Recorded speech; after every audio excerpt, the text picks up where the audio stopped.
प्रिय भक्तजनों, स्वागत है आपका इस वीडियो में। आज मैं आप लोगों के लिए सकट चौथ व्रत कथा सुनाने जा रही हूँ। माघ के कृष्ण पक्ष की चतुर्थी को सकट चौथ व्रत पड़ता है।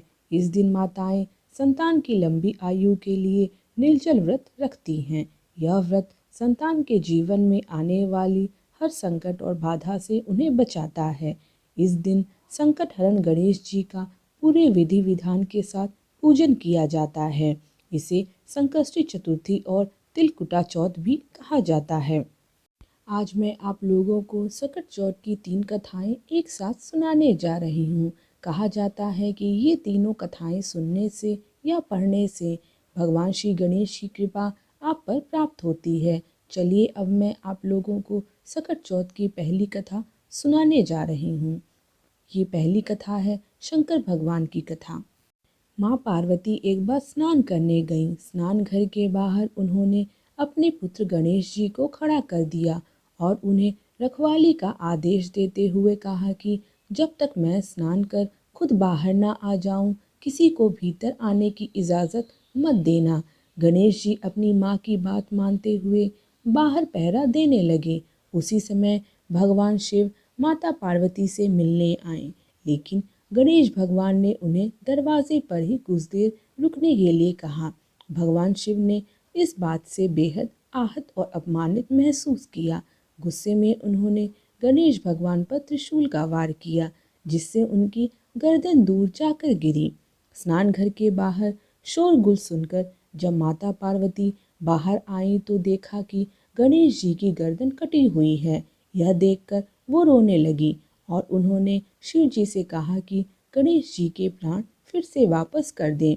इस पर शिव जी ने एक हाथी का सिर लेकर गणेश जी को लगा दिया। इस तरह से गणेश भगवान को दूसरा जीवन मिला। तभी से गणेश की हाथी की सूंड हो गई।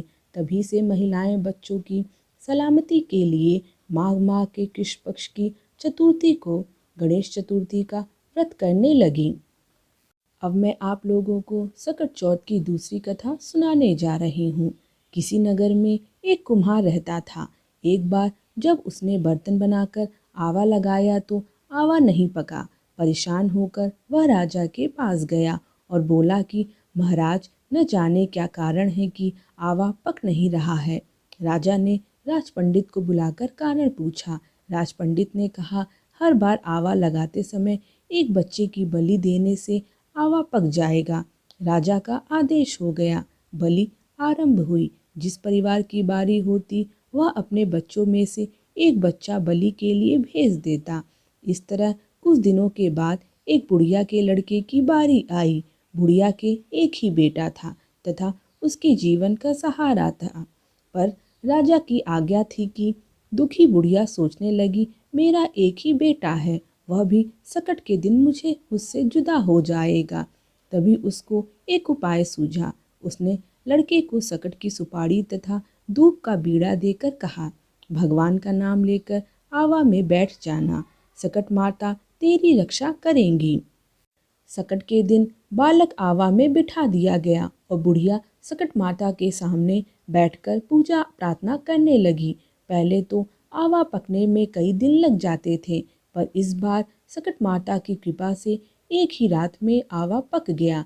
सवेरे कुम्हार ने देखा तो हैरान रह गया। आवा पक गया था और बुढ़िया का बेटा जीवित व सुरक्षित था। सकट माता की कृपा से नगर के अन्य बालक भी जी उठे। यह देखकर नगरवासियों ने माता सकट की महिमा स्वीकार कर ली। तब से आज तक सकट माता की पूजा और व्रत का विधान चला आ रहा है। अब मैं आप लोगों को सकट चौथ की तीसरी कथा सुनाने जा रही हूँ। एक बुढ़िया थी। वह बहुत ही गरीब थी और दृष्टिहीन थी। उसके एक बेटा और बहू थे। वह बुढ़िया सदैव गणेश जी की पूजा किया करती थी। एक दिन गणेश जी प्रकट होकर उस बुढ़िया से बोले, बुढ़िया माँ, तू जो चाहे सो मांग ले। बुढ़िया बोली, मुझे तो मांगना नहीं आता, कैसे और क्या मांगूं। तब गणेश जी बोले, अपने बहू बेटे से पूछ कर मांग ले। तब बुढ़िया ने अपने बेटे से कहा, गणेश जी कहते हैं तू कुछ मांग ले, बता मैं क्या मांगूं। पुत्र ने कहा, माँ तू धन मांग ले। बहू से पूछा तो बहू ने कहा, नाती मांग ले। तब बुढ़िया ने सोचा कि ये तो अपने अपने मतलब की बात कर रहे हैं। अतः उस बुढ़िया ने पड़ोसियों से पूछा तो उन्होंने कहा, बुढ़िया तू तो थोड़े दिन जिएगी, क्यों तू धन मांगे और क्यों तू नाती मांगे, तू तो अपनी आँखों की रोशनी मांग ले जिससे तेरी जिंदगी आराम से कट जाए। इस पर बुढ़िया बोली, यदि आप प्रसन्न हैं तो मुझे 9 करोड़ की माया दे, निरोगी काया दे, अमर सुहाग दे, आँखों की रोशनी दे, नाती दे, पोता दे और सब परिवार को सुख दे और अंत में मोक्ष दे। यह सुनकर तब गणेश जी बोले, बुढ़िया माँ तुमने तो हमें ठग लिया, फिर भी जो तूने मांगा है वचन के अनुसार सब तुझे मिलेगा। और यह कहकर गणेश जी अंतर्धान हो गए। उधर बुढ़िया माँ ने जो कुछ मांगा वह सब कुछ मिल गया। हे गणेश जी महाराज, जैसे तुमने उस बुढ़िया माँ को सब कुछ दिया वैसे ही सबको देना। बोलिए गणेश भगवान की जय। प्रिय भक्तजनों, मेरे द्वारा सुनाई गई कथा अगर आपको पसंद आती है तो कृपया लाइक, शेयर और सब्सक्राइब करना मत भूलिएगा। धन्यवाद।